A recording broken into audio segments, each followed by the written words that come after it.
I went down to Yuma in 2021 too, and I was down there in the summertime, pretty hot, pretty treacherous journey. Like 116 degrees in July. Yeah, treacherous journey if you were a refugee seeking refuge. Right. But I didn't see any of those people. I saw guys that were my age and younger that did not look like they had just trekked across the desert. Like they were getting bussed up there. The whole thing. I mean, you think like chaotic border scene. There's people like jumping across the border. I saw a little bit of that, but by and large, it was a very controlled flow of people coming into the country. And people don't think about, like, so Yuma is a good example of how weird it is, because it's not like that giant trek I think a lot of people imagine going through the desert. There's a highway you can see through the wall that you're getting dropped off at. A lot of people spend a lot of money to get flown into the Mexicali airport. Then they get driven to that highway. There's people set up in tents on the highway, send you camouflage gear, water, cigarettes. You walk like 30 minutes to the wall, and then Border Patrol is there like TSA. It's like soft TSA. They got water for you. They got a tent. They tag your bags, literally. They had an easier time talking to Border Patrol than I did. Yeah, when I was down there, we couldn't get hotel. I actually went down there with Representative Paul Gosar and his team,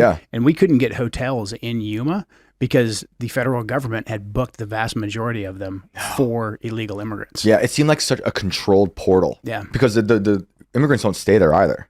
They they're there. They get plane tickets, bus tickets, and sent right out. Yeah, you go. I mean, there was people tweeting coming home from the TPUSA event. That you guys that was actually St. Clair. Yeah, she was putting that stuff up. But every time I've flown into Arizona in the last couple of years, it's only been once or twice, but I've seen that exact same thing. Yeah. It's right up in your face. They're not hiding it. She was going hard after Delta, and I'm like, oh, good for her. Sucks because I really like Delta. No, I predict that Ashley St. Clair is bringing down Delta, and I meant that as a double entendre. I'm sorry for people who got mad at that, but I was like, is Delta trending because of her?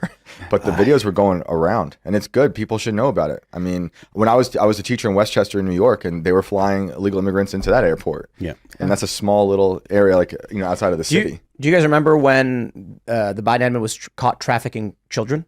Yeah. This is not even in dispute. This is a fact. Joe Biden was engaged in human trafficking. I think that was actually the airport I'm talking about, the Westchester airport. Right. That's right. Yep. It's insane.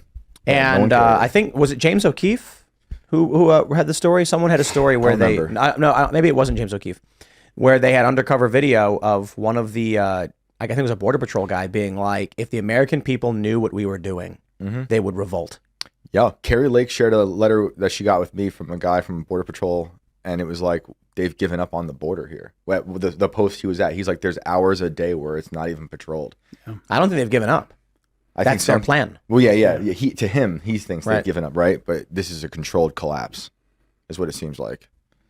Yeah, maybe because they fully expect this country to be in full scale conflict, and who do you think is going to fight against the American people? The people who want to be receiving the benefits and privileges of a country for which they are not citizens. I mean, we got senators that are saying that we should put illegal immigrants into the United States military. I think Los Angeles is trying to make them police officers right now, illegal immigrants. I mean, just absolute insanity. Yeah. It's depraved. It doesn't make any sense.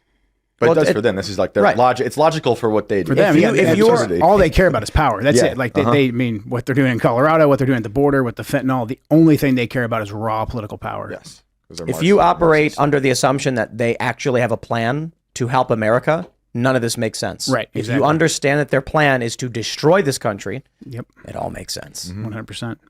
And then you just roll out Biden, and you can write off everything to him just being old and incompetent. It's like, it's just Biden. He just kind of stumbles around. Like they just must be kind of messed up.